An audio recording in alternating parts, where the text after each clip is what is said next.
The story begins with an adventurer named Rentt journeying through a dungeon. He is stunned when he comes face to face with a formidable, winged monster boasting impressively muscular biceps. The creature reveals a secondary mouth within its first one, sending Rentt into a state of utter terror, realizing he might not survive this encounter. The monstrous creature, resembling a giant Digimon, advances towards Rentt, who is trembling uncontrollably. Rentt is in disbelief, as his dream of becoming a mithril-class adventurer seems to be crumbling before his eyes. His situation worsens when the beast attacks him with both its mouths. After the attack, Rentt is shocked to discover he's still alive, but even more astounding is that he's been transformed into a skeleton. Haunted by this horrifying transformation, Rentt reminisces about his past when he was flesh and blood, blissfully unaware of his grim future. He used to start his days early, envying the luxurious lives of nobles and scholars who could sleep in. But little did he know, waking up early would soon become the least of his worries. Rentt, a low bronze-class adventurer, was raised in a small, obscure town. He relied on the Adventurers Guild for jobs, which were assigned based on rank and skill to prevent unprepared adventurers from meeting untimely ends or turning into skeletons. The guild offered a variety of tasks, from exciting monster hunts to mundane material gathering. Despite being approached by some unambitious adventurers, Rentt decides to return to the Labyrinth due to the lack of appealing jobs. His peers, preferring leisure activities like playing Fortnite, can't fathom Rentt's dedication to his work.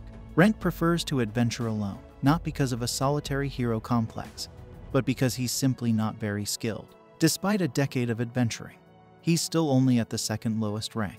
He scrapes by selling items from cautious jobs and lives a frugal life.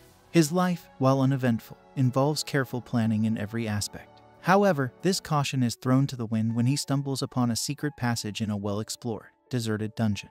Rentt eagerly explores this newfound area, hoping to find magical treasures. His excitement grows as he realizes that even reporting this discovery to the guild could earn him a fortune. Rentt fails to recognize the clear danger signs in a mysterious room. Here, he confronts what he believes is a dragon, the most formidable of all monsters. This dragon appears to have evolved into its ultimate form, emitting a presence so intense it paralyzes Rentt, making him realize he stands no chance against this colossal dragon. Fast forward to the present, Rentt is puzzled about how he's still alive after being devoured by the dragon. He's now just a skeleton, an immortal undead creature. Rentt knows he's vulnerable to purification magic used by bishops or priests, as undead beings are unnatural in this world. Despite lacking a brain, Rentt is deep in thought. He still has his consciousness and memories, suggesting he's alive in some way. He considers returning to town but fears being captured or executed. Confused about his existence, Rentt decides to leave the dungeon and avoid his problems. As he leaves, Rentt muses over the mysteries of labyrinths, their origins, and the treasures and dangers within. He plans to seek advice from adventurers coming to the dungeon, but realizes he must figure out how to speak without a tongue. Suddenly, a skeleton monster appears, and Rentt prepares for battle. Struggling to move due to his skeletal form, he realizes his physical limitations. As a human, skeletons were easy to defeat, but now he struggles to lift his sword. In a moment of vulnerability, Rentt discovers he can still use spirit energy, even as an undead. This boosts his physical ability, allowing him to crush his opponent. Surprisingly, defeating the skeleton lets Rentt recover the spirit energy he used. The story then flashes back to a time when a woman taught Rentt about monsters. She explains that they evolve with time and experience, becoming more formidable. This applies to humans too, who grow through training, but monsters evolve on a whole different level. She uses skeletons as an example of this mysterious evolutionary trait. Skeletons usually remain unchanged, but sometimes they evolve into ghouls through a process called existential evolution. Rentt, now a skeleton, sees hope in this. Ghouls look somewhat human because they have flesh. He thinks if he becomes a ghoul, he could disguise himself with robes and masks and return to town without scaring people with his skeletal appearance. Feeling optimistic, Rentt sets a new goal: defeat monsters in the labyrinth to evolve into a ghoul. Meanwhile, in town, Rentt's friend is disappointed he hasn't returned and decides to make dinner alone. Back in the dungeon, Rentt is making progress, having already defeated 5 skeletons. He's regained his mobility and discovered that light from defeated enemies heals him, allowing him to use spirit energy in each battle. Looking for stronger monsters, Rentt encounters a slime. They're weak but tricky, as physical attacks don't work well on them. Rentt, lacking offensive magic skills and able to only start fires, opts to attack with his sword. He knows slimes can be defeated by piercing their core or breaking them apart until they can't regenerate. Surprisingly, he manages to strike the slime's core, defeating it and taking a magic stone as a reward. He also collects slime ooze to sell later, as it's used in cosmetics. At the guild, two people discuss a newbie looking for a party. They consider recommending her to join Rentt, but he's been absent. The newbie, needing money, is advised to explore an easy labyrinth for treasure and material, unaware it's the same labyrinth where Rentt. In the labyrinth, Rentt reflects on his undead state. He doesn't feel sleep or hunger, which is just as well since he couldn't digest food. He's been fighting non-stop, realizing that evolving into a ghoul will take time. However, his physical abilities and mana use have improved. Surprisingly, he can still use his divinity, a power used to cure injuries and illnesses, purify water, and preserve food despite being undead. Rentt uses his divinity to preserve some bread for 3 more days, hoping to regain a normal body that can eat by then. Focused on his goal, he cautiously plans his battles, deciding to flee if he faces more than 4 monsters at once. In this low-level labyrinth, encountering more than 5 monsters would likely spell doom for him. Rentt is hard on himself for still being weak despite 10 years as an adventurer and 20 years of training. He possesses spirit energy, mana, and divinity, a rare combination even among the highest-ranked adventurers. Yet, he wishes for just one powerful ability. Most people in his situation would quit adventuring, but Rentt persisted, training daily and learning about monsters and magic from a knowledgeable woman. His ultimate goal is to become a mithril-class adventurer, a rank held by those who have saved nations. Despite now being a skeleton, Rentt's determination remains unshaken. As he defeats more skeletons, Rentt begins to feel stronger than when he was human. After easily taking down another slime, he's sure of his growing strength. Collecting slime goo, he experiences a significant change when light emerges from it. Muscles and hair start forming on his body, followed by skin and eyes. Rentt evolves into a ghoul, a significant step forward. Though he's just a dried-out corpse, he's relieved to have flesh again. He thinks he might even evolve into a higher-ranking undead, like a vampire, if he keeps working hard. Now with flesh, Rentt tries speaking but can only produce a roar. After some practice, he manages to say hello and good morning, though he sounds more like a zombie. Later, Rentt, now with flesh, battles goblins in the dungeon. These goblins are dangerous in groups, but Rentt cleverly uses the dungeon's layout to isolate a few for easier combat. Rentt, now evolved into a ghoul, has gained muscle and become more agile than when he was just bones. Surprisingly, his mana, spirit energy, and divinity have all increased, making him stronger. He's now able to enhance not just himself but also his sword, which he uses to swiftly defeat a group of goblins. During his exploration, Rentt hears a fight nearby and discovers it's a blonde girl from the guild. She's battling a weak skeleton. Rentt is excited to see another human after such a long time, but he stops himself from approaching her, aware of his ghastly ghoul appearance. He decides to watch her from afar, realizing he's never seen her before and figuring she must be a new adventurer. Rentt reflects on his knowledge of the adventurers in town, knowing them well since they often mock weaker members like him. So, understanding their abilities and allies is beneficial. Rentt continues to observe the girl, noting her training but also her lack of strength. She carefully times her attacks but fails to be aware of her surroundings. This leads to her being cornered by a skeleton, but she bravely fights back despite being overpowered. Seeing no other option, Rentt intervenes to save her. The girl is shocked and terrified at the sight of the ghastly ghoul. Rentt wishes she would help him fight the skeleton, but she's too stunned to be of any use. He quickly dispatches the skeleton and checks on her. When he tries to speak, his zombie-like voice scares her further. To demonstrate he's not a threat, Rentt throws away his sword. The girl slowly realizes he's trying to communicate and understands that he's Rentt the adventurer. She wonders if his ghoul appearance is some kind of disguise. Rentt is at a loss for words to explain his situation to Rena, the girl he just saved. He's technically dead, yet still alive. Rena, realizing he's different from the monsters, thanks him for saving her. Rentt reassures her that he's not a threat and asks for her help. She agrees to buy him a robe so he can return to town, and Rentt lets her keep the change. Rena introduces herself as the daughter of a knight and promises to help Rentt as a way to repay him for saving her. After she leaves, Rentt notices her cautious behavior around him. He knows a sensible adventurer would report a mysterious ghoul like him to the guild, but he trusts that Rena, a stranger, won't betray his trust. Back in town, the first thing Rena does is rush to the guild. The guild lady, who was worried about Rena, listens as Rena urgently asks her a question. Meanwhile, in the dungeon, Rentt battles another slime and confirms he's much stronger than he was as a human.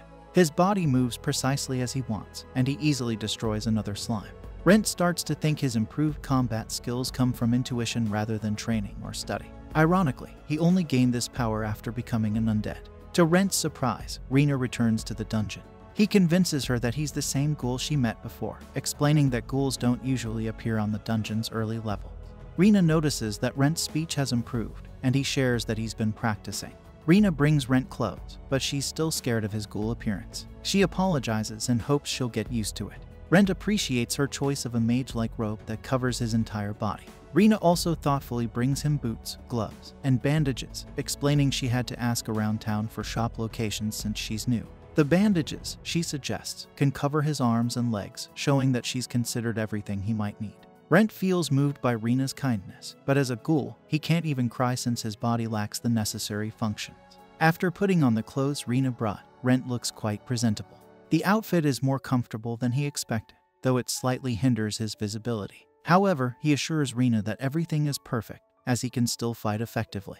Rina makes an awkward move by showing Rentt his now ghastly face in a mirror. Realizing his appearance could be problematic, she presents him with a mask. The mask seems to attach itself to his face almost urgently.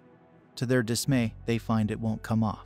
Both are alarmed, and Rina admits that the shop where she bought the mask seemed a bit shady. She chose it for its low price of just 3 copper coins and didn't notice any curses when she touched it.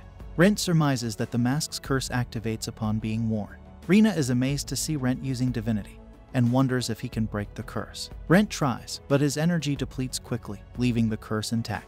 Rentt reassures her that the mask reacted to his divinity, so he plans to save money and seek a powerful cleric to remove the curse. He starts to distance himself, remembering his monstrous form, but Rina stops him. She acknowledges that Rentt is not a bad person and says she's no longer scared, despite still trembling. Rentt tells her there's no need to rush in getting used to him being a ghoul. Rina promises it won't take long for her to adjust, and they head back to town. During their journey, Rina shares that she left the capital for Malt because there were no suitable jobs for rookies like her there. Rentt is amazed that Rina traveled to the countryside, but she explains her desire to see the world and quickly become a skilled adventurer. Rentt advises that being cautious, like him, is wise for adventurers since everyone has only one life. Rina agrees, and they share a laugh over a joke about Rentt being a rare zombie. Upon reaching Malt, Rentt notes that many locals know him, so using his ID might raise suspicions due to his changed appearance. They choose to enter through a different gate. Rentt thanks Rina, acknowledging he wouldn't have made it without her help. He expresses concern about putting her in a difficult position, as aiding him might be seen as a crime, risking her adventurer's license. Rina, feeling indebted to Rentt for saving her life, is willing to take that risk.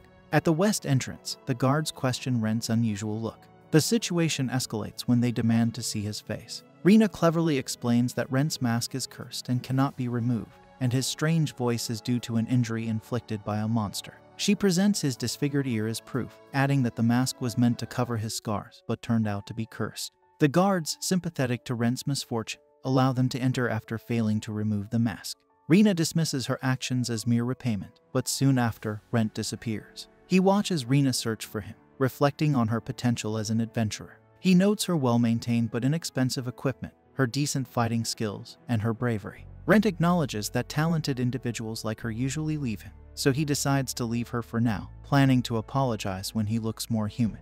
Rentt's true intention for leaving Rina is revealed when he visits a more suitable human collaborator, someone with a secretive past. He enters a house belonging to Lorraine, his chosen collaborator. Attempting to wake her with his distorted voice, he resorts to threatening to drop a book on her. Lorraine recognizes him despite his covered appearance, but is startled when Rentt unexpectedly reveals his ghoulish arm.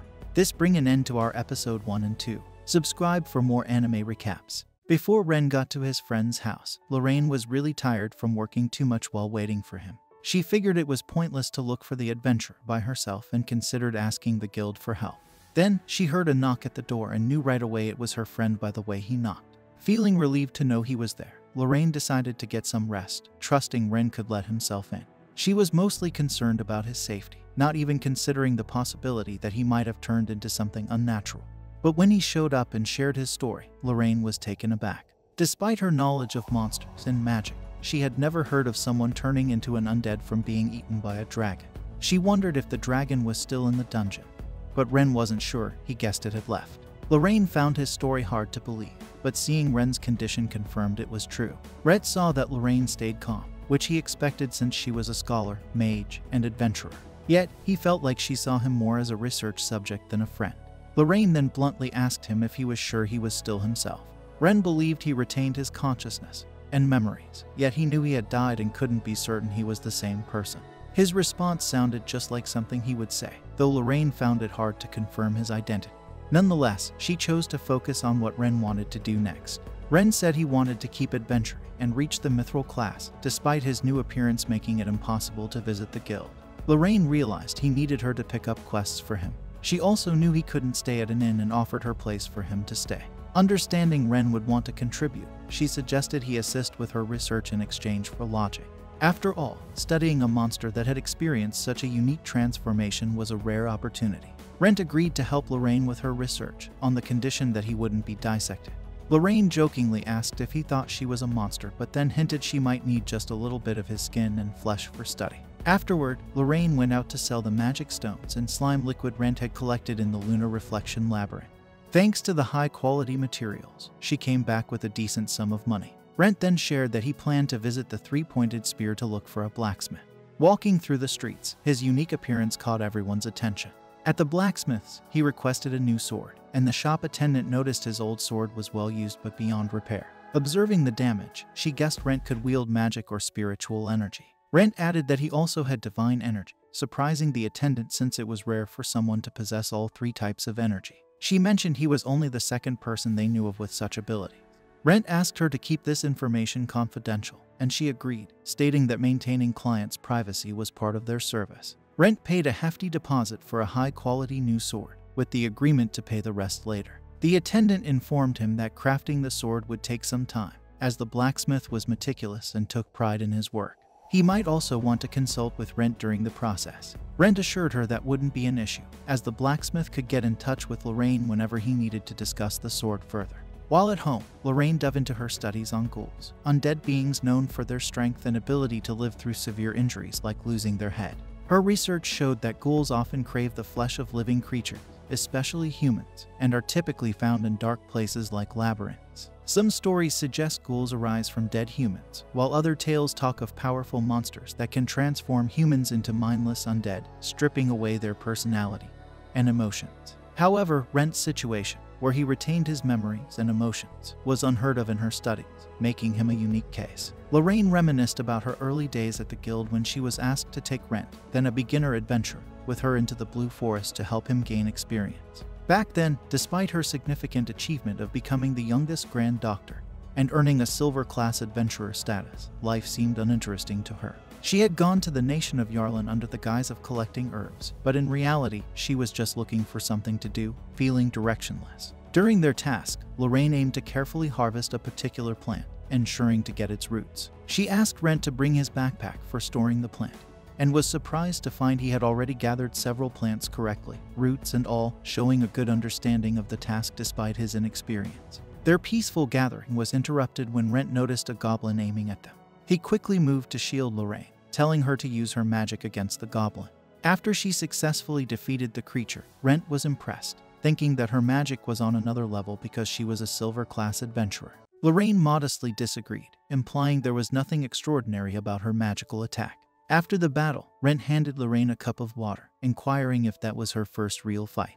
Lorraine admitted it wasn't, but she usually had company or guards with her, making her realize that instead of her helping Rentt, it was he who had been assisting her. Rentt pointed out her apparent lack of experience for someone of her class, which was why people were worried about her venturing into the Blue Forest alone, suggesting his accompaniment as a safety measure. Lorraine noted Rentt's extensive knowledge about herbs, and he shared that a seasoned adventurer once told him the importance of education in various fields for adventurers. Realizing she hadn't asked for his name, Rentt introduced himself, and Lorraine did the same, asking him to share his knowledge with her, impressed by his understanding of herbs, monsters, and navigation.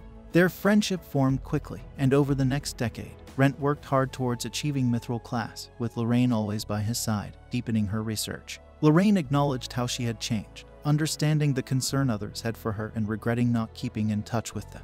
Returning to the present, Rentt thanked the blacksmith, Cloak, for agreeing to craft a new weapon for him. The girl at the shop lent Rentt a sword to use in the meantime, which Cloak mentioned could channel magic and spiritual energy, cautioning against using other powers. Despite sensing Rentt's troubles, Cloak and the girl chose not to pry, suspecting a curse might be involved. Later, Rentt cooked dinner for Lorraine, who was thankful. Although noticing Rentt didn't eat, he explained his lack of appetite in his undead state. Lorraine shared her findings on ghouls, highlighting Rentt's unique evolution, and pondered his future development. Rentt expressed his desire to regain his humanity by defeating monsters and evolving further. Back in the moonlit labyrinth, Rentt saved a man from a slime attack but was cautious due to the potential for deception among adventurers. Despite this, the man followed Rentt, asking to join him after admitting his newness to adventuring and his dire financial situation, hoping to resolve his debt through adventuring. Rentt, though wary, decided to let the man accompany him, reflecting on his own identity and the oddity of suddenly having a companion. Despite the uncertainty, Rentt and the new guy, the cook, keep moving together. Rentt takes him through a hidden path where he had a dangerous encounter with a dragon, thinking it might still have valuable items that could help the cook pay off his debts. The cook is surprised by the discovery, as his map showed nothing there, just a dead end. As they explore, they come across a small entrance leading to another secret area. The cook wonders aloud if Rentt could earn some money by sharing this discovery with the guild, but Rentt doesn't respond. Understanding Rentt's silence, the cook promises not to claim the discovery as his own, recognizing Rentt's lack of interest in recognition. Rentt suggests they check out the new passage together. They find themselves in an empty room. The cook starts looking for more hidden spots, hoping to find treasure. Rentt notices a strange drawing on the floor and tries to caution him, but it's too late. The cook steps on it and vanishes, teleported away by what Rentt realizes must be a magic circle meant to transport them to a more dangerous part of the labyrinth. Rentt faces a moral dilemma: leave the cook behind or follow him, potentially into a more perilous situation. Deciding he can't just abandon him, Rentt steps onto the circle, instantly teleporting to the cook's location. He finds the cook on the ground, unharmed but shaken. Before they can take a breath, Rentt finds himself trapped in a room of the labyrinth with a giant skeleton, realizing the exit has disappeared. Unwilling to give up, he decides to fight, using his divine energy despite warnings against it. To his relief, his sword holds up, and he defeats the giant skeleton with 2 strikes. After the battle, Rentt heals the novice's wounds with his magic, providing limited relief for superficial injury. The novice is surprised and impressed by Rentt's prowess, considering the giant skeleton a powerful monster. Rentt reveals he obtained a valuable magic stone with the victory and offers it to the novice to settle his debts. However, Rentt explains it won't be entirely free. Rentt shows the novice a part of his arm, altered after being defeated by a monster. He can't enter guilds or shops, so he needs someone to do it for him. The novice agrees, finding it a straightforward task, but Rentt requests free meals at the novice's restaurant in return. The cook agrees, grateful for the help in settling his debts, and offers Rentt the freedom to eat at his restaurant whenever he wants. With the deal settled, Rentt and the novice prepare to leave the labyrinth. Rentt realizes the novice can't see the magic teleportation circles indicating the exit. Trusting Rentt, the novice follows his guidance, and they both return to Malt. Rentt decides to explore the labyrinth another time. Back in Malt, Rentt accompanies the novice to his restaurant, the Red Dragon Tavern, as gratitude for the assistance. The adventurer enters a well-presented place, noticing it seems bankrupt, possibly due to the taste of the food. The cook's wife appears, relieved to see her husband safe, but becomes worried when she notices his injury. The guy reassures her, explaining the adventurer saved him and healed his injuries. To their surprise, the adventurer also hands over the amount needed to pay their debt in the form of a magic stone. However, the wife is suspicious, thinking it's too good to be true and worrying about potential deception. The guy, named Loris, assures her that the adventurer is genuinely good-hearted and helped him when he learned about the debt. In return, the adventurer will assist with simple tasks, including allowing him to eat for free at the restaurant. The wife is puzzled as it seems like a small favor compared to the help received, but Loris emphasizes that it means a lot to them in finally getting rid of the debt. Emotional and grateful, they thank the adventurer for all the help. Loris introduces himself and his wife Isabel, expressing their gratitude as the adventurer, Rentt, says his goodbyes. Loris, grateful for being saved, asks to know the name of his savior. Rentt, wanting to keep his identity confidential, introduces himself, and Loris promises to call him adventurer to maintain the secrecy. Loris invites Rentt to his restaurant anytime, expressing joy in serving him.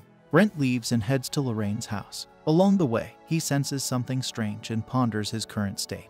Reaching Lorraine's place, he notices his vision acting peculiar. Inside, Lorraine asks about his labyrinth adventure and the letters from the Empire. She senses something is off with Rentt but assumes he might be drunk. Rentt, however, loses control and attacks Lorraine, biting her shoulder. Concerned, she uses magic to make him unconscious. Upon waking, Rentt apologizes, explaining that he met a man in the labyrinth whose taste drove him to madness, leading to the unfortunate incident with Lorraine. Lorraine, anticipating the possibility of Rentt losing control due to his ghoul nature, uses magic to subdue him. Before leaving him alone, she shows him the wound on her shoulder, explaining that she had just sold her potions to the magic pharmacy. Despite planning to make a healing potion in the morning, Rentt decides to use his divine magic to heal her immediately. Lorraine, surprised by the effectiveness of divine magic, feels a pleasant sensation as the pain fades away, leaving only a mark. Rentt continues to heal until there's no trace of the injury, astounding Lorraine. Rentt notices changes in his appearance, realizing that his mask now covers only his eyes. Experimenting with the mask's responsiveness to desires, he tries to hide his mouth, and the mask obediently covers the lower part of his face. Curious about the mask, Lorraine suggests attempting to remove it. Both Rentt and Lorraine try, but the mask remains firmly attached. Lorraine speculates about the mask's nature, comparing it to magic swords with a will of their own. Rentt decides to keep the lower part of his face covered, accepting his undead state. Lorraine notices that Rentt can now speak more clearly and naturally, and Rentt believes he might have undergone existential evolution again, possibly turning into the giant skeleton he defeated. However, he questions the timing, as the evolution into a ghoul happened immediately. Lorraine suggests that it might have occurred when he fed on her blood, changing him from a ghoul into a ghast, a weaker servant of vampires. Rentt wonders why he turned into a ghast, and Lorraine explains that existential evolution is a mystery even for scholars. She then shares her theory about evolution and asks if Rentt wants to know more. Rentt agrees, and Lorraine explains that existential evolution happens when a monster transforms into a more powerful being. She mentions Rentt's initial form as a skeleton and subsequent evolution into a ghoul. Lorraine hypothesizes that Rentt's evolution is driven by his desire to appear as close to human as possible. Rentt finds the theory sensible but questions why he didn't evolve into a vampire, which is more human-like than a ghast. Lorraine clarifies that evolution might follow a sequential path, much like the stages of gaining power in the Adventurers Guild. She compares it to experiments with smaller monsters that evolve based on their environment, adapting to factors like fire or water. Lorraine suggests that Rentt's evolution might be a passive response to his environment while still being influenced by his own will. Rentt contemplates the possibility of evolving into a vampire and eventually returning to his human state. However, Lorraine is skeptical, thinking that only the first option might be feasible, and she's uncertain if he can fully revert to his original form. She believes that future existential evolutions might involve more than defeating monsters, especially considering his transformation into a ghast after ingesting her blood. Lorraine promises to support Rentt on his long journey and offers to conduct experiments on him to gather data about his new form. She plans to use magic to document his body, perform various tests on a piece of his skin, and examine changes in his sleep and appetite.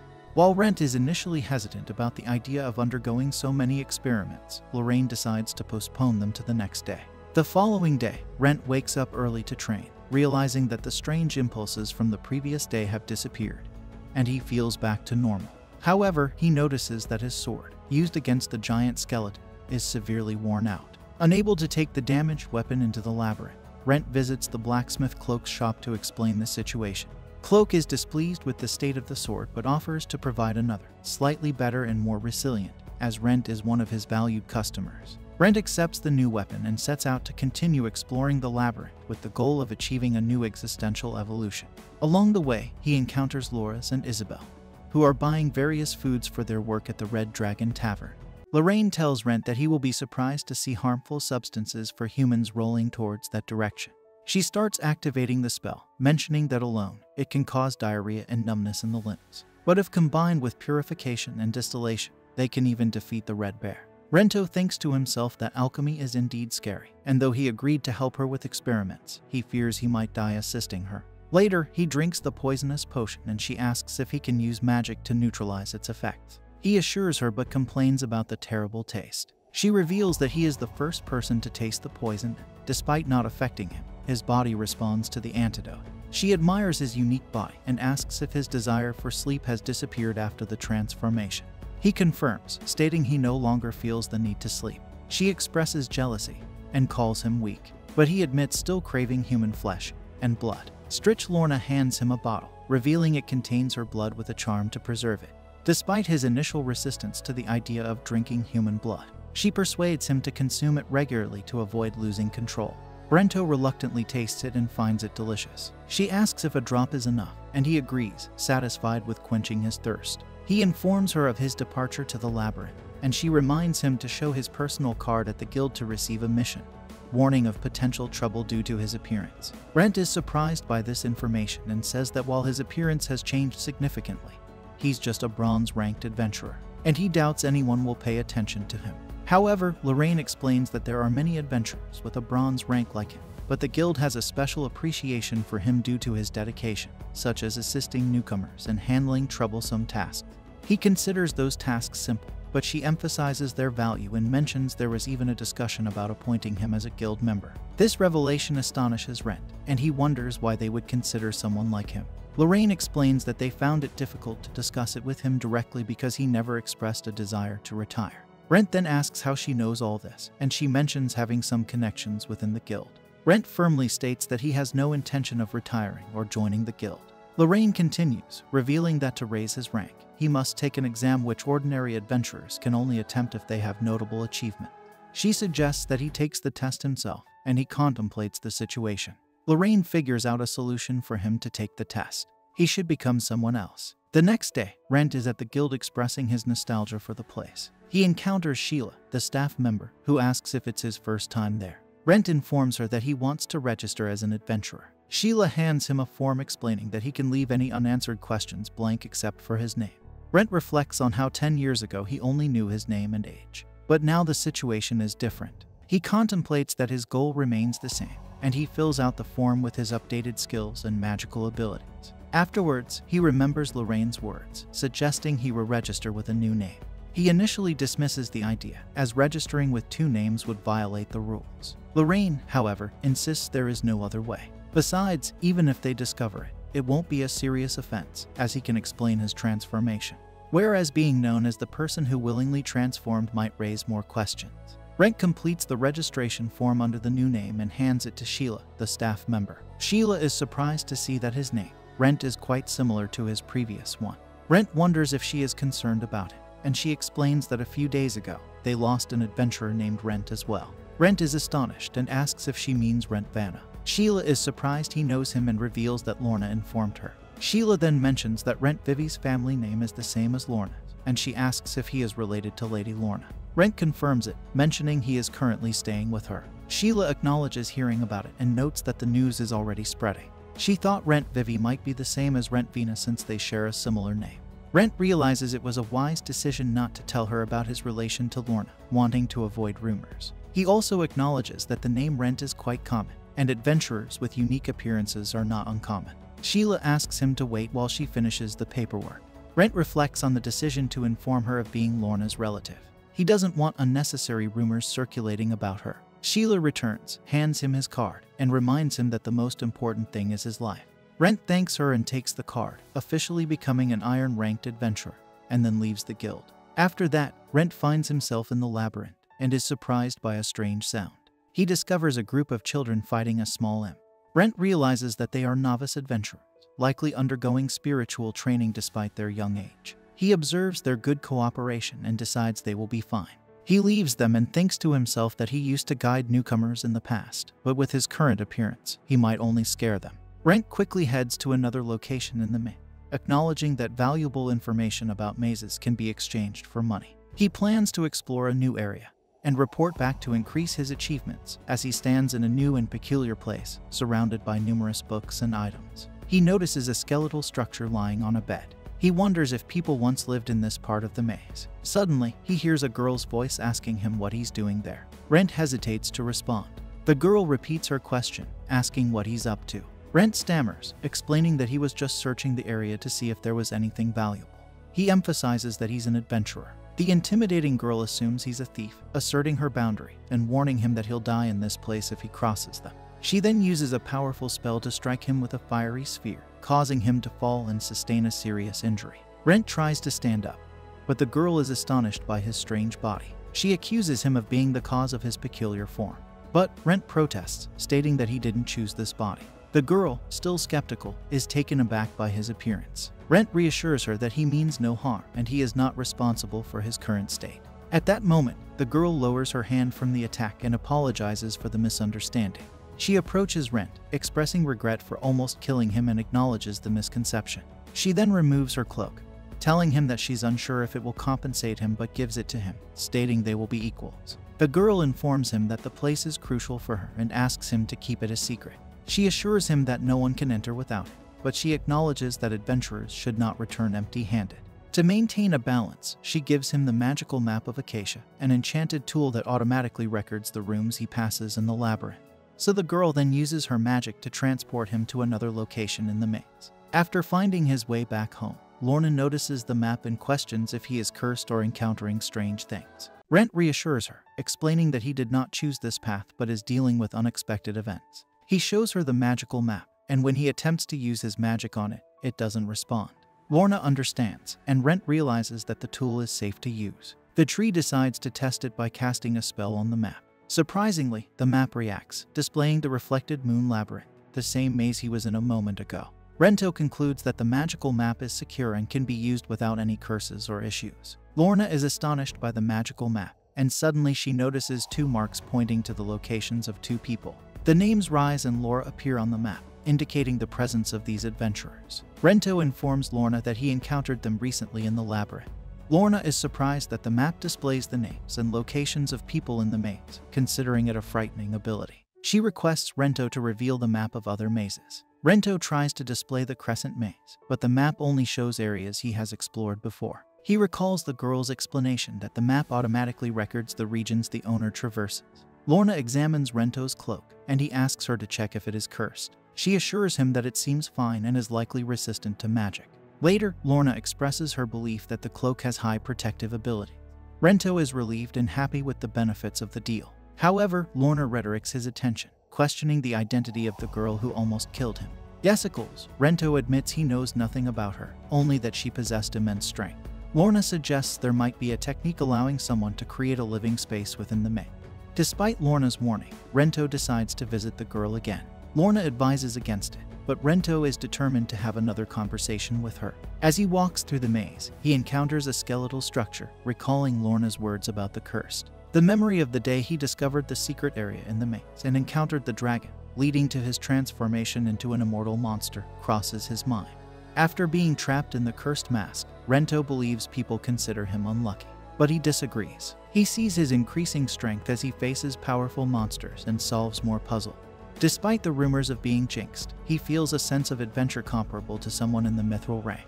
As Rentt wanders inside the demise, he realizes that the entrance he used to have is no longer there. Perplexed, he checks his map, but it seems unresponsive, making him suspect that it no longer wants him to come.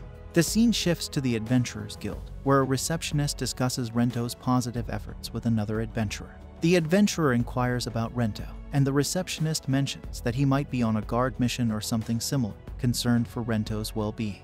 The adventurer asks the receptionist to inform him if she hears any news. He tries. The receptionist recalls when Rentt expressed his willingness to do anything to attain the mithril rank. However, she is startled when Rentt appears behind her. He apologizes and asks her to assign him a mission. The receptionist, worried about the difficulty, hands him a task to collect the flesh of 3 ghasts, powerful monsters. Rentt insists that he can handle it, having fought them before. Despite her concerns, the receptionist advises him against taking such a challenging mission at his current iron rank. Rentt, confident in his abilities, assures her that he can accomplish the task. The receptionist agrees, emphasizing that he should not push himself to the point of impossibility and escape if he finds himself in a dire situation. Rentt acknowledges the value of his life and promises to preserve it. After finishing his first job as new Rentt reflects on how important a magic bag is for a lone adventurer like himself. Saving up for it took him 5 years, but he believes it was worth it. He has successfully prepared and preserved the orc meat, feeling confident that the client will be satisfied. With the task done, news spreads quickly about how efficiently new Rentt defeated 3 orcs single-handedly. People are curious about this newcomer, making Rentt realize he stands out as a rookie iron-class adventurer. When Shayla returns, Rentt is surprised to learn that her manager has suggested he take the promotion exam. Getting such an opportunity shortly after registering is uncommon, but they see potential in new Rentt.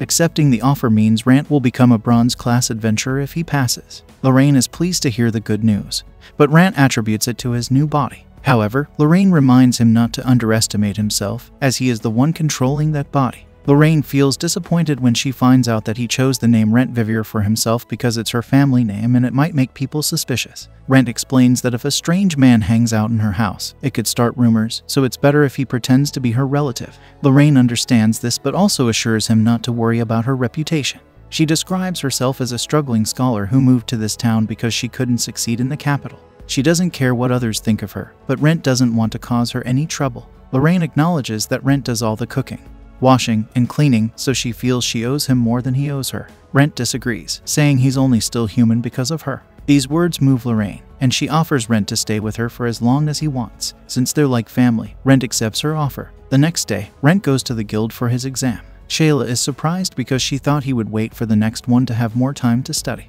The next exam isn't until several months later, and he doesn't want to wait that long. An adventurer arrives late after watching Anicapped's videos, and Rentt thinks this tardiness will cost him points. Being late shows unreliability, which might lead to failing the exam. The first part of the exam tests knowledge. They'll be quizzed on guild rules and handling monster drops. Only those who pass move on to the practical part. The practical test varies each time. Rentt recalls it involved gathering herbs last time. The written test begins, and Rentt sees Laura, a girl he knows from the Labyrinth. Since her friend isn't there, Rentt guesses he's doing the verbal part. It's rare for people to read and write, so Rentt feels fortunate he learned in his village. He's confident since he studied everything. Later, Anicap fan finds the test hard, but Rentt gets a perfect score, which is rare. Rentt is relieved to pass, wondering what the practical part will be. Shayla says he'll form a party and do a guild job. He's paired with Rise and Laura. Rise explains he's a swordsman who uses spirit energy to boost his strength. Laura is a mage who can heal with magic. They're told their job is in the Labyrinth of the New Moon. Their task is to reach a specific point marked on their map. Each team has the same map and must get there by sunset. The first team to arrive gets a reward, turning it into a race. Rise boasts about his past trips to the Labyrinth, but Laura reveals they only went partway. Rentt surprises them by halting their entry and suggests buying a map. They argue they were given a map by the guild, but Rentt points out it's 15 years old and unreliable. The others are shocked the guild tried to deceive them, but Rentt isn't fooled. He decides to buy a map, despite their lack of funds. Rem suggests they only need the first floor map. The merchant, impressed by Rentt's knowledge, sells it to him for 5 bronze coins. This new map provides more details, including trap locations. The merchant trusts Rentt's judgment and advises the group to follow his lead. Laura questions why the guild gave them old maps, and Rem suggests the carriages might have taken them to the wrong place. An adventurer must always be cautious, and the exam tests if they have what it takes. Upon entering the labyrinth, they face skeletons. Ren warns against underestimating them due to their low level. The group showcases their skills by defeating several skeletons easily, impressing Ren.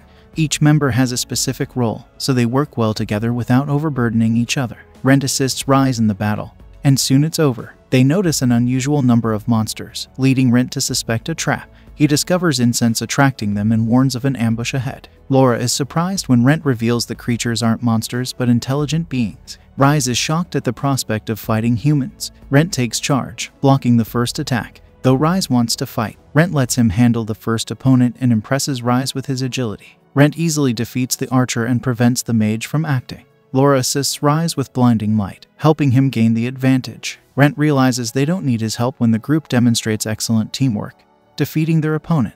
Rise notes that these adversaries were also taking the exam and tried to sabotage them. The examiner allowed any means to win, and Rentt warns of future threats beyond monsters. An adventurer must always stay alert. Surprisingly, Rise agrees to follow Rentt's lead from now on. As they leave, Rentt calls out a hidden person to clean up.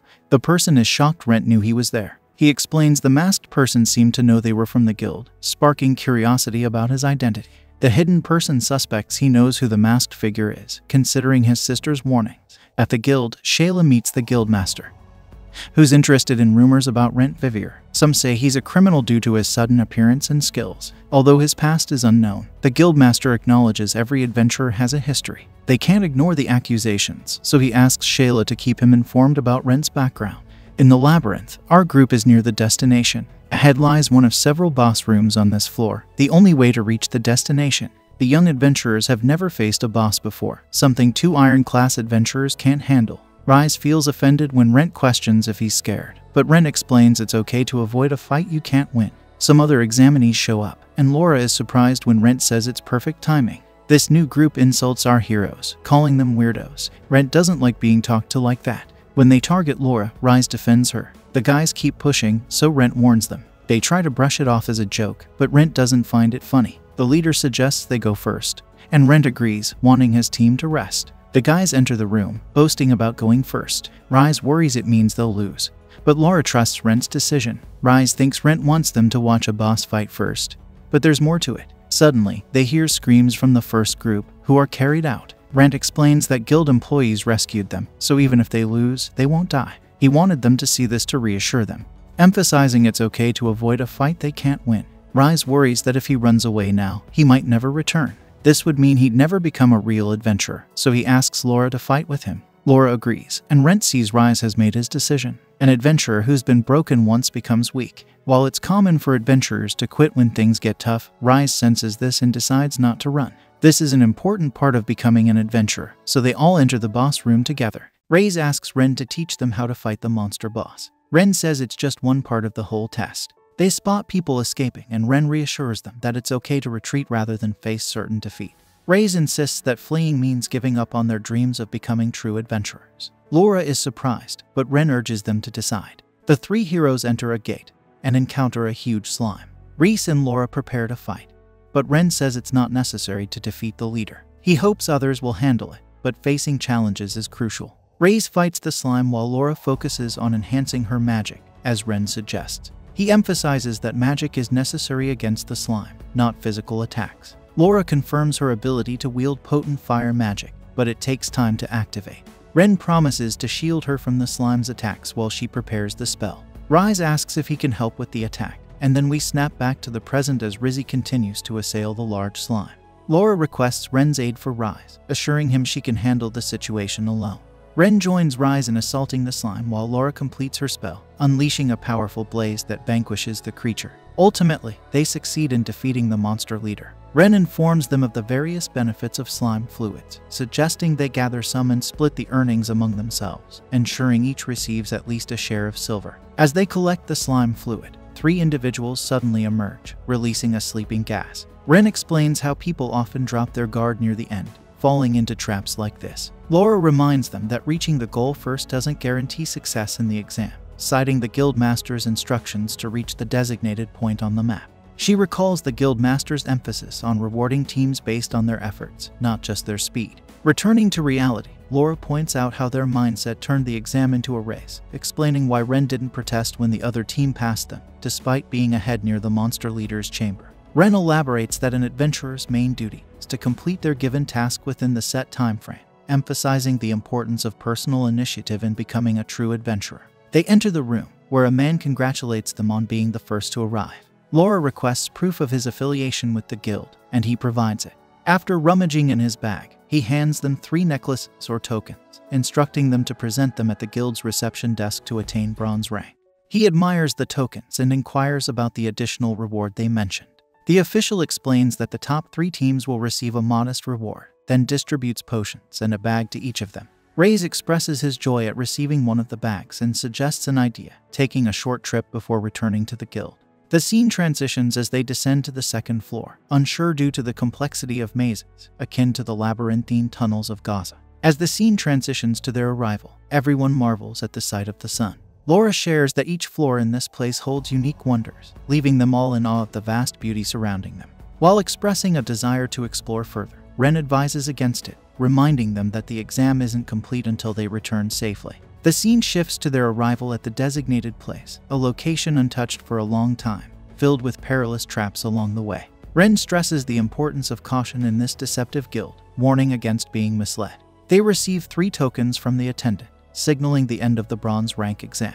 Curious about what this entails, Rise questions the attendant, who hesitates before a boy hands her a report to share. Rentt explains that the boy had been observing them throughout the exam, assessing their abilities and character. The boy confirms their success, reassuring them. With a gentle smile, the guild attendant congratulates them on becoming bronze rank adventurers. Rise and Laura rejoice, feeling true happiness in their newfound adventurer status. Rentt expresses gratitude for their company, but Rise insists they owe him thanks instead. They credit him for their growth and express a desire to continue adventuring together. Laura acknowledges the impossibility, but expresses a wish for more adventures with him. As they depart, the guild attendant compliments Rentt, likening him to a paternal figure. She then hesitantly asks him a favor, trusting his intelligence to understand her unspoken inquiry. Ren ponders aloud, suspecting she knows his true identity. When she questions the guild's potential punishment for his past actions, Ren decides to preemptively withdraw from the guild, refusing to face any consequences. He moves to depart, but Sheila grabs hold of his clothes, insisting on learning the truth about his situation. She leads Ren to an empty house for a private conversation. Ren admits to considering escape but was moved by Sheila's genuine concern. He confides in her about his current predicament and his desire to keep the guild uninvolved. Sheila reassures him of her discretion, explaining she hadn't informed the guild due to uncertainty. She only shared some details with her brother, who was observing Ren during the exam, trusting him to keep the secret. She urges Ren to confide in her, but he remains silent. Acknowledging his difficulty in trusting her, she presents a magical contract as a gesture of assurance. Sheila explains that breaching the contract would result in a magical punishment, compelling her to leave the guild and become enslaved in a country where such practices are legal, transferring ownership to another. Ren hesitates, finding Sheila's proposal too drastic. He questions her motives for going to such lengths, and she explains her desire to aid him out of personal gratitude rather than guild obligation. Eventually, Ren agrees to sign the contract, committing to disclose his troubles to her. With a solemn resolve, Ren signs the contract and seeks guidance on where to begin. Deciding to reveal his condition, he unveils his terrifying appearance, shocking Sheila. Despite her initial shock, Sheila reassures Ren of her unwavering support, emphasizing her preference for understanding his suffering. Ren expresses his inner torment to Sheila, prompting her deep sadness. Sensing her hesitation, Ren urges her to reconsider before divulging further. Ren seeks assurance of Sheila's assistance, clarifying his unwillingness to cause harm despite his monstrous transformation. Despite his intent to depart, Sheila stops him, professing her belief in him and promising steadfast support. As the scene transitions to Lauren's house, Sheila's unexpected visit surprises Laura. Apologizing for the late hour, Sheila explains her insistence on speaking with her. Lauren remarks on Sheila's rarity as a visitor, addressing Ren with a request not to jest about his situation. Sheila denies any frivolity, asserting her genuine understanding of Ren's plight. Lauren welcomes them inside, expressing concern over the cleanliness of the place. Ren reassures her of having tidied up before departing. Upon entering, Lauren broaches the topic, asking Sheila how much she knows. Sheila recounts Ren's disclosure of his monstrous nature, but reassures of his non-aggressive stance. Lauren expresses surprise at Sheila's visit despite knowing everything, accusing her of naivety. Sheila asks for clarification, prompting Lauren to highlight the oddity of a scholarly individual inviting a witch and a monster into her home. Lauren jests about the typical fate of witches in such situations, prompting laughter from Sheila, who refutes the accusation, highlighting Lauren's renowned intellect instead. In truth, her nightly escapades involve seeking out young virgin blood, which she believes enhances her complexion. The guild employee doubts her story, prompting Lauren to reveal Ren's current condition. Shocked and saddened, the guild employee acknowledges her awareness of the situation. Lauren reassures the employee of her good intentions and declines a dinner invitation, stating it's too late. Renato then prepares a meal, which they both enjoy immensely. Impressed by Renato's cooking skills, the guild employee expresses gratitude, acknowledging his reputation as a talented chef. Renato attributes his culinary prowess to his upbringing in the village. Lauren appreciates Renato's contributions to household chores, hinting at the blood-filled bottle as his unique form of payment. Renato, confirming their magical contract, admits he hasn't disclosed his true nature to anyone. Recognizing Renato as a Chati, a low-level vampire, the guild employee remains calm. Discussing recent events, the guild employee notes the increase in missing novice adventurers across the kingdom. Lauren inquires about their fate, but the guild employee suspects kidnapping due to the absence of their belongings. This revelation deepens their concern for the safety of adventurers. Lauren recognizes the suspicion surrounding Renato, noting his exceptional talents and uncharacteristic behavior for a novice. The guild employee acknowledges that jealousy has fueled rumors about him, complicating his situation. Renato suggests refraining from visiting the maze for a few days to alleviate tensions. When asked for clarification, he suggests a hiatus of 3 or 4 days. Meanwhile, at the Adventurers Guild, Reyes and Lara express their desire for a skilled companion like Renato to join their team. Reyes plans to revisit the second floor once they assemble a team, while Lara anticipates battling numerous monsters. The guild master encourages all beginners to strive for higher ranks. Upon hearing of Renato's success in the exam, the guild master expresses curiosity about his fate. Initially intending to recruit Renato after his retirement, the guild master is interrupted by news of a troubled newcomer, prompting the guild employee to investigate. As she departs, she addresses him as guild leader. This brings an end to our episode. See you with the new episode next week. Until then, subscribe to our channel and check out our other videos. A few days later, Rentt leaves home while Lorraine is still asleep. However, she wakes up when she hears the door and wonders why he didn't stay to rest, considering he can't go to the labyrinth until the suspicion of kidnapping disappears. Rentt heads to the blacksmith, Cloak, to pick up his order, which is now ready. He tests his new sword, and Cloak explains that he adjusted it to be easy for Rentt to use, knowing his preferences as an adventurer. The sword is designed to withstand mana, as well as spiritual and divine energy. Rentt tests each energy type on wooden logs. He starts with mana, delivering a powerful blow that impresses Cloak, who acknowledges Rentt's improved skills. Rentt then demonstrates his control over spiritual energy, followed by testing divine energy, leaving Cloak astonished by the powerful cuts in the logs. Cloak notices some sprouts on the logs, speculating that they're an effect of divine energy. He asks Rentt about acquiring such power, usually associated with a divine attribute. Rentt explains finding an abandoned shrine in the past, but never attending it for religious reasons, as he doesn't even know which deity it belonged to. Cloak asks to keep the sprouts, thinking they might generate divine energy. Rentt agrees and asks to conduct more tests with his new weapon.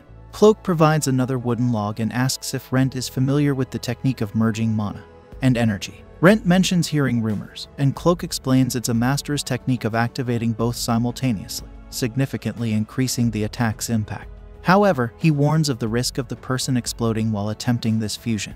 Despite knowing the dangers, Rentt decides to proceed with the fusion, reasoning that even if his body explodes, he probably won't lose his life with his current body. Seeing Rentt's determination, Cloak gives him a cheaper sword for the test, ensuring the safety of his new weapon.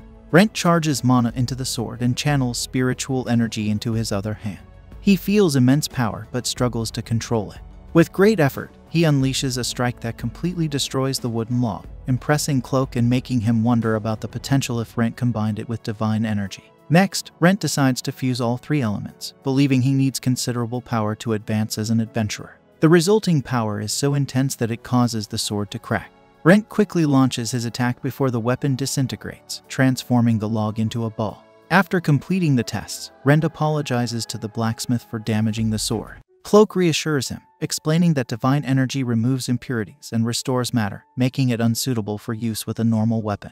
He hands over the ordered sword, warning that while he crafted it to withstand divine energy, it couldn't handle the fusion of all three elements, supporting at most mana along with energy. At that moment, Rentt remembers meeting the mage and asks Cloak what he should do if he faces an opponent he can't beat. The blacksmith suggests buying more weapons, but Rentt explains he doesn't have enough money for that. So, Rentt leaves with just one sword, deciding to combine mana and energy, determined to earn more money to buy better gear and become a mithril-class adventurer. On his way home, Rentt sees an adventurer arguing with a boy who wants to pay for a service not approved by the guild, which seems suspicious. Needing money, Rentt steps in and offers to take over the job. The man gives Rentt the payment from the boy and walks away.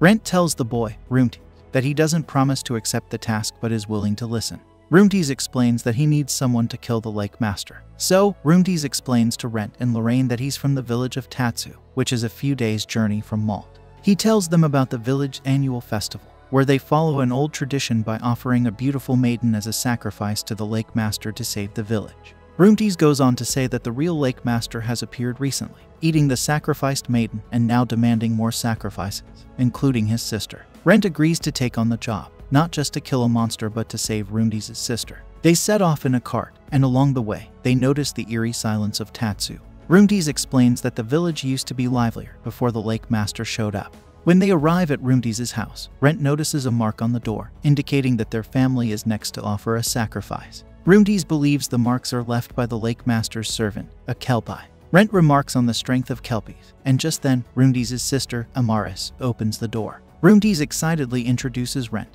as the person who's going to help, but Amaris remains serious and pulls him inside for a private conversation. Amaris warns her brother not to trust strangers from the city and says that the adventurer seems suspicious and might be lying to them. They argue, and Rentt overhears everything with his heightened monster hearing. Later, Amaris thanks Rentt but insists that Tatsu's festival is an ancient tradition that can't be changed, and he should leave and pretend nothing happened. However, Rentt refuses, explaining that since he accepted the job from Rentt, only he can cancel it.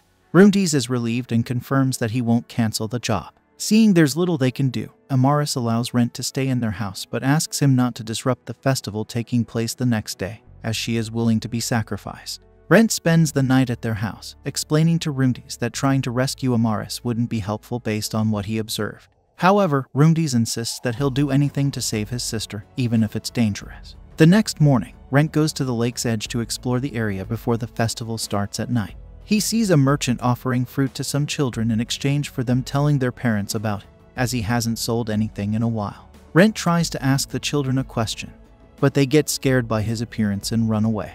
Realizing Rentt is not from the village, the merchant guesses he's there for the festival and advises him to leave because it's not safe for visitors, especially since the lake's master is in a bad mood, which explains why nobody is interested in buying anything. Just then, Rentt calls Rentt for lunch, and Rentt says goodbye to the merchant, who once again suggests that he leaves. Rentt finds this suspicious and asks Rentt if he knows the merchant. Rentt confirms and explains that the merchant is well known in the village and helps the residents. Later, preparations for the festival begin, and the village women express sympathy for Amaris, who has been chosen for sacrifice. One of them mentions how Rentt has been trying to convince the villagers to end the festival, showing his desperation to save not only Amaris, but all the girls who will also be sacrificed. Amaris cries upon hearing this and then finishes getting ready alone.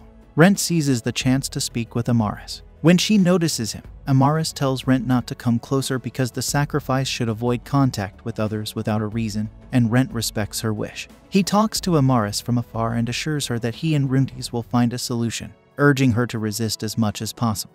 Amaris believes it's impossible to defeat the Lake Master, but Rentt persists, asking her not to do anything to make her brothers sad since they only have each other. With Rentt's encouragement, Amaris decides to fight for her life just as the festival is about to start. The villagers prepare to send Amaris and a treasure as an offering to the lake where the master resides, apologizing to her and saying it's for the village's benefit. Amaris acts as if she accepts her fate, but Rentt and Rentt accompany her to the lake. After a while in the water, a fog mysteriously appears, obscuring their vision. Then, a globe included with the offering starts glowing, and they spot a light in the distance, realizing that the lake master has arrived. Suddenly, a massive kraken appears, and Amaris starts pleading with it to protect the village in return for her sacrifice. Rentt finds a way to intervene and tosses his glowing globe into the lake, pretending it's just a simple lantern. Then, using a magical item given by the alchemist Lorraine, Rentt jumps into the water and walks on its surface. Armed with his sword, Rentt is determined to expose the master's true identity. As the monster launches a fire attack, Rentt notices something odd. Krakens, being sea creatures, don't have fire abilities. Confident it's an illusion, he approaches the monster, confirming his suspicion. Rentt spots a ship nearby and sees the wizard who created the illusion and launched the fire attack, along with the merchant he met earlier. The merchant warns Rentt that if he had listened and left, he would have been spared. They all attack Rentt, but he stands his ground bravely. When Rentt's siblings break through the fog, they find him near a wrecked ship.